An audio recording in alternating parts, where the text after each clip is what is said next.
প্রিয় দর্শক, এটি হলো লক্ষ্মীপুর জেলার ২ নম্বর দক্ষিণ হামচাঁদি ইউনিয়নের পূর্ব নন্দনপুর গ্রামের একটি প্রধান সড়ক। দীর্ঘ ১৩ থেকে ১৪ বছর ধরে এই রাস্তাটির সংস্কারের কোনো উদ্যোগ নেওয়া হয়নি। ফলে আজও স্থানীয় মানুষজন দুর্ভোগ পোহাতে বাধ্য হচ্ছেন।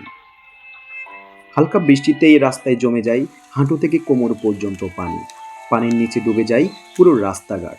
ফলে যান চলাচল তো দূরের কথা, মানুষও স্বাভাবিকভাবে চলাফেরা করতে পারেন না। বিশেষ করে স্কুলগামী শিক্ষার্থী, কর্মজীবী মানুষ ও বৃদ্ধরা পড়েন চরম ভোগান্তিতে।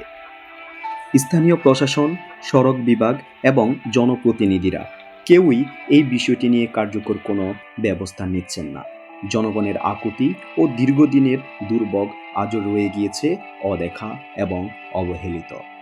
এলাকাবাসীর আকুল আবেদন, দ্রুত এই রাস্তাটির সংস্কার করে তাদের যাতায়াতের কষ্ট লাঘব করা হোক।